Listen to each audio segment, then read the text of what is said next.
Nous vous retrouvons, chers invités, nous vous retrouvons également, chers amis scottiers. On analysait plutôt ces sorties des deux ministres russes, Sergueï Shoigu, le ministre de la Défense, et Sergueï Lavrov, le ministre des Affaires étrangères.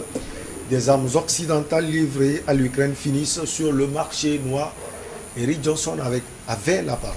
Oui, je disais donc, quand on donne les raisons pour lesquelles Poutine a engagé cette guerre-là en Ukraine, en parlant juste de l'OTAN qui était à ses portes et tout ça, je crois que c'est pas le fondamental. Car en réalité, déjà, la Russie a annexé la Crimée, qui est une région ukrainienne. Et ça veut dire que si l'Ukraine appartenait à l'OTAN, c'est la Russie qui est venue vers l'OTAN en ce moment. Ce n'est pas l'OTAN qui est allé vers la Russie. La deuxième chose, c'est qu'il y a des États comme la Pologne et autres qui sont déjà dans l'OTAN. Pourquoi la Russie n'est pas allée vers ces pays-là pour les attaquer et engranger cette guerre-là? Maintenant, je disais qu'il y a des causes encore plus profondes.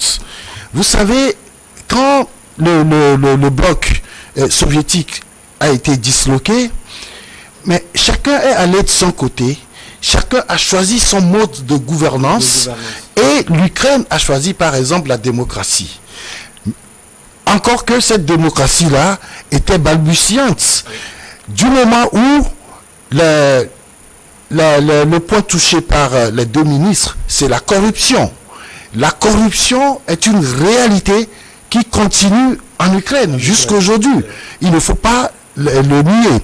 Et donc, le modèle choisi par l'Ukraine a commencé par donner ses effets. Même si... avec l'alternance. Hein. Voilà. Et vous savez, la Russie est en train de craindre l'effet de contamination. Si les Ukrainiens sont libres de pouvoir parler, de pouvoir discuter, de pouvoir... je ne sais pas... le contraire, on voit en Russie actuellement. Ah mais oui, sous Poutine. On ne peut pas nier cela. Pas seulement sous Poutine, sous tous les régimes qui sont arrivés après la dislocation de l'URSS. Et donc, la Russie est en train de craindre véritablement cet effet-là. L'effet de contagion. Il ne faut pas oublier ce côté qui est très important parce que c'est des peuples. Vous savez, je le disais tantôt ici, des Togolais qui avaient fait l'URSS, aujourd'hui, quand ils vont là où ils avaient étudié, c'est en Ukraine. Alors qu'ils étaient en URSS. Et donc, c'est vous dire que c'est des peuples frères et l'on ne peut pas comprendre pourquoi on peut facilement s'attaquer, facilement ouvrir une guerre contre un pays frère. Mais le truc, ce qui se passe, c'est que à cause de la démocratie qui s'installe dans ce pays, il y a une facilité pour l'Ukraine d'intégrer l'OTAN. Et ça, il ne faut pas aussi le nier. Et donc, si la Russie dit, mais quand cette guerre a été... Pourquoi? C'est la question que moi je me pose. C'est pour se protéger. Non, c'est pour se protéger. Quand on cherche la paix, on ne va pas se mettre en concubinage avec quelqu'un qui est là pour faire la guerre. Non, l'OTAN n'est pas... L'OTAN, il faut connaître un peu l'histoire de l'OTAN. L'OTAN n'est pas créé pour faire la guerre. C'est plutôt pour protéger et faire la paix. Mais protéger en attaquant.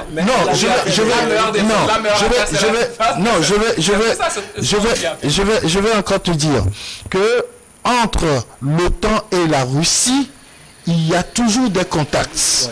Et ils sont tout le temps en contact, ils discutent. Oui. Même en ce qui concerne cette guerre déclenché. Il y a eu des discussions, Oui, il y a eu des discussions. Oui, bien sûr. Et donc, c'est pas que le pont est coupé entre l'OTAN et la Russie. L'OTAN ne va jamais rentrer en guerre contre la Russie. Ça n'a pas de sens si le fondement même de l'OTAN, c'est de préserver la paix dans le monde. Vous voulez réagir? Eric a touché des points. Il a parlé de la démocratie qui est en train d'avancer en Ukraine, par exemple. C'est le contraire qu'on voit aujourd'hui en Russie, où même les opposants sont emprisonnés. On le voit habituellement avec l'opposant là, Navalny, qui est toujours en prison. Est-ce que vous partagez son avis? Oui, bien sûr, je partage nettement son avis et je veux juste réagir un peu sur ce que Gabin Adjaro a dit tout à l'heure. Gabin Adjaro doit comprendre qu'en réalité, ce qui est en train de se passer actuellement, c'est comme on veut faire revenir le passé, c'est tout. On veut faire revenir, oui, on veut faire revenir la période de la guerre froide. Au lendemain de la Deuxième Guerre mondiale, les Occidentaux se sont dit on va créer une force militaire pour protéger tous les pays occidentaux qui seront membres de cette force. Et cette force-là, c'est l'OTAN, dont la vocation était de protéger tous les Occidentaux. Point. Maintenant, en face de cette force, il y avait l'URSS, le bloc soviétique, plus certains pays qui ne faisaient pas partie du bloc, mais qui étaient de l'Est, mais qui ont mis en place ou qui ont signé le pacte de Varsovie. Oui. Mais le pacte de Varsovie, donc il y avait l'OTAN et le pacte de Varsovie. Maintenant, quand à la fin de la guerre froide, le pacte de Varsovie a disparu, le bloc soviétique s'est disloqué. Maintenant, au lieu que l'OTAN aussi soit dissoute, l'OTAN ne s'est pas dissoute. Les Occidentaux ont gardé l'OTAN. Maintenant, des années plus tard, les Russes, Poutine se rend compte que les Occidentaux maîtrisent toujours le monde, ils contrôlent toujours le monde, et que les pays qui appartenaient au bloc soviétique, les pays signataires, les ex-pays signataires du pacte de Varsovie, aussi l'OTAN veut aussi les conquérir. Et donc, il se dit, mais si l'OTAN fait partie... aussi que ces pays vont aussi vers l'OTAN. Oui, ils vont aussi vers l'OTAN. Parce qu'ils cherchent la sécurité. Parce que l'OTAN fait partie de ces organes-là qui protègent le mieux.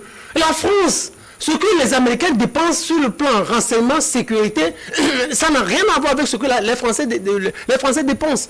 Regardez, j'ai toujours rappelé ici, quand vous comparez un peu le budget militaire des Américains et des Russes, vous verrez la nette différence. Les Américains dépensent plus de 700-800 milliards de dollars par an sur leur budget armé. Et quand vous voyez un peu les Russes, c'est 200-300 milliards. Vous voyez la nette différence. Les Américains dépensent beaucoup et tout le monde veut être protégé par les Américains. Quand je parle d'Américains, je parle de l'OTAN. Mais les pays, la Pologne, l'Ukraine, la Finlande, la Suède, eux tous, ils veulent être protégés par l'OTAN. C'est tout le problème. Maintenant, ce que Poutine est en train de créer, c'est qu'il a dit, quand vous faites partie de l'OTAN, l'OTAN a sa base dans votre pays. Donc proche de la Russie. Ce que Poutine a dénoncé et il s'est insurgé contre ça, c'est que l'OTAN était en train d'installer sa base en Ukraine. Et que vous êtes en Ukraine et vous lancez votre missile, ça peut atteindre Moscou. Donc Poutine se sentait menacé, c'est tout le problème. Donc Poutine, c'est à partir de ce moment, Poutine a dit, vous vous rappelez, au début de l'année, il avait fait déployer plus de 100 000 hommes jusqu'aux frontières de l'Ukraine. Et il disait aux Américains, quittez ici, que l'OTAN quitte, sinon, moi aussi je fais la guerre. Donc quand il s'est rendu compte qu'en réalité, au niveau de l'Ukraine, de Kiev, il y avait beaucoup de laboratoires américains, une base de l'OTAN et des soldats américains. Ils venaient faire ce qu'ils voulaient, se dire non, il faut que j'attaque pour détruire toutes les bases ou tout ce qui appartenait à l'OTAN ou aux Occidentaux. Non. Il y a eu une petite confusion au niveau de ce que disait Firmin. En réalité, l'OTAN n'a jamais de base en Ukraine. Mais il y a... Chercher à installer une base, c'est ce que vous disiez. Il y a une coopération militaire entre des pays occidentaux et l'Ukraine. Et à partir de ce moment, il y a, comme la Russie aussi le fait souvent, des opérations militaires entre ces pays-là et l'Ukraine.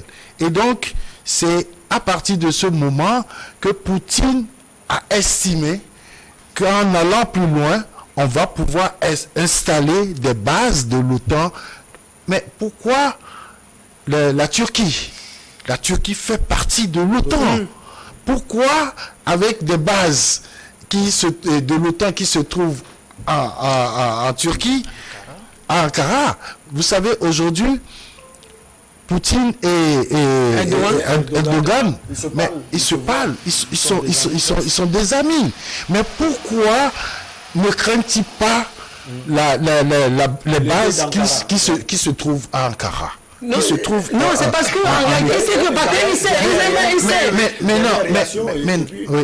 oui, Gabin. Il y a les relations entre les États et il y a les relations entre les chefs d'État.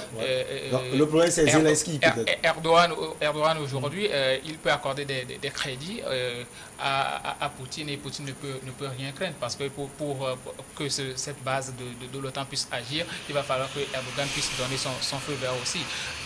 Moi, je suis contre ce sentiment de victimisation de la part de l'Ukraine. Ils ont quelque chose à avoir. Et vous savez, la guerre, personne ne sait quand ça commence. Il est défendu de changer de cap? Oui, non, il n'est pas défendu de changer de cap. Et je ne pense pas que la Russie avait obligé l'Ukraine à changer de cap. Le plus important, ce qu'il voulait est que l'OTAN n'arrive pas à intervenir, à s'installer en Ukraine. C'est ce qu'il craignait. Et quand l'Ukraine va essayer d'adhérer à l'OTAN, c'est sûr que l'OTAN va installer sa base en Ukraine. Et là, c'est véritablement dangereux pour l'Ukraine. Même s'il y a des pourparlers souvent entre la Russie et l'OTAN, on ne sait jamais ce qui peut advenir demain. Donc il va falloir se préparer, prévenir vaut mieux que guérir. Et c'est ce que la Russie est en train de faire. Mieux vaut avoir l'OTAN beaucoup plus loin de moi que beaucoup plus près. En 2 secondes. En 2 secondes, moi je veux conclure en disant ceci. La Russie veut reprendre ce qui lui appartenait dans les années 50 jusqu'en 80. Remettre en place le bloc soviétique. Et les Occidentaux, eux, ils veulent étendre davantage leur domination. Point. C'est ce qui se passe en Ukraine actuellement. On profite de l'Ukraine pour se faire la guerre. Vous avez la guerre. On file à Bamako.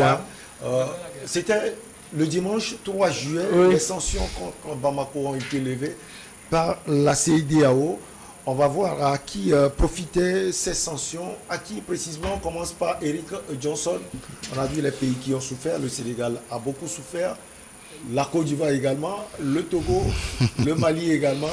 Finalement, à qui a profité les sanctions quand tu cites pratiquement tous les pays de la CEDEAO, ça veut dire que les sanctions n'ont profité à personne. Ça veut dire que tout le monde a subi ces sanctions qui étaient dirigées contre le Mali. Il faut le reconnaître. Vous savez, dès le départ, on a essayé de discourir beaucoup sur la situation malienne en disant aux putschistes de ne pas accepter que la CEDEAO mette en place des sanctions, surtout des sanctions économiques. Mais tout ça est passé, les gens ont cru quand même à d'autres pays, amis, frères et amis, comme on le dit sur le plan diplomatique, que même si ça arrivait, que le Mali pouvait tenir bon pendant des années, etc. Mais on a vu les résultats. Je dis aujourd'hui... Le Mali n'a pas tenu. C'est ce que vous voulez dire. Le Mali ne pouvait jamais tenir. Parce que, vous savez, quand nous prenons la géopolitique, le Mali fait partie de la CEDEAO. Le Mali fait partie de l'UEMOA.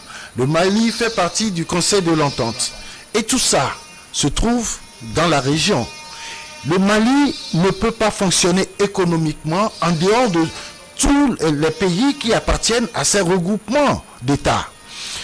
Quand les sanctions sont tombées, on a dit que non, il y a la Mauritanie qui était favorable pour aider le Mali, il y a l'Algérie, il y a la Guinée, etc. Mais les relations économiques ne se tissent pas en quelques mois. Mais c'est sur une longue période toujours. Parce que, vous savez, quand vous allez déplacer un seul produit d'un pays vers un autre, mais c'est des accords qu'il faut signer. Il faut voir les tenants et les aboutissants, comment ça va se faire, qui va gagner quoi, qui va perdre quoi, etc. C'est des études qui se font. Et donc, si le Mali pouvait tenir les premiers jours, on allait voir tous ces pays qu'on avait cités qui devaient venir en aide au Mali. On est allé jusqu'à dire qu'avec la Russie, que le Mali n'aura plus de problèmes, etc. On va voir avec le cas centrafricain. Ouais. D'accord. Mais je dis aujourd'hui, quand le Mali a décidé que ces sanctions-là vont tomber, les sanctions sont tombées. Quand le Mali a encore décidé que ces sanctions seront levées, les sanctions sont levées. Vous pouvez peut-être parler de la médiation du chef de l'État. Je veux dire tout simplement que c'est l'État malien, toujours avec les mêmes. Ils ne sont pas partis, les putschistes, comme on les appelle, ils ne sont pas partis. C'est eux qui ont demandé à des États frères et amis d'intervenir pour que les sanctions soient levées. En amont, il y a eu beaucoup de négociations et il y a eu quand même des actions qui ont été menées, même par l'État malien, en commençant par la réduction du temps de la période et voilà. Donc, je crois que tous ceux qui ont eu à dire que non, vous êtes contre l'État malien, vous ne voulez pas que le pays avance, etc. Non, personne n'est contre l'État malien. Ce qui se passe au Mali a des répercussions directes, pas indirectes, directes sur le Togo, sur les autres pays de la sous-région. Parce que les liens commerciaux qui existent entre ces pays-là sont aujourd'hui, je le dis toujours, personne ne peut les enlever. Nous constituons un bloc.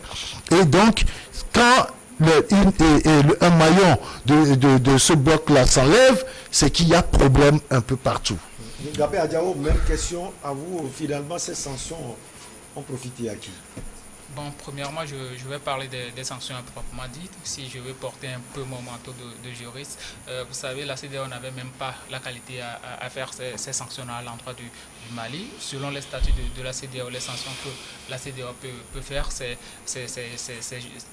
je les cite, hein, la CEDEAO pouvait interdire au Mali de siéger aux instances de la... Ce sont ces sanctions qui restent aujourd'hui. Oui. Les sanctions qu'on a l'habitude d'infliger. C'est 3 sanctions qui sont contenues dans le statut de la CEDEAO. Et je ne sais pas où ils ont trouvé les sanctions d'ordre financier. Ce sont des sanctions illégales. Ce sont des sanctions illégales et je me réjouis qu'ils sont revenus à de meilleurs sentiments. C'est en cela que moi je salue la prévoyance du chef de l'État togolais qui n'a pas pris une position assez tranchée dans cette affaire-là, parce que quoi qu'il en soit, il va falloir qu'il y ait quelqu'un pour jouer à la médiation. Là, les sanctions proprement dites n'ont profité à personne, puisqu'on a beaucoup souffert de cette situation, même si on peut dire que le Mali est le premier qui a le plus souffert, mais les autres États ont aussi beaucoup souffert. Les Ivoiriens le disent tout le temps. Pour certains, le Mali n'a pas souffert. Bon, c'est pour cette il ne faut pas se voiler la face. Le Mali a souffert. Le Mali a coupé ses relations économiques avec plusieurs États en même temps. Ce n'est pas la Mauritanie et la Guinée-Conakry qui vont résoudre ces relations-là. Donc je pense qu'aujourd'hui, tout le monde en a souffert. Les Ivoiriens ont vu leur importation de caprins, de bovins diminuer de manière drastique. Le Sénégal a perdu assez d'argent pour pouvoir compléter son budget.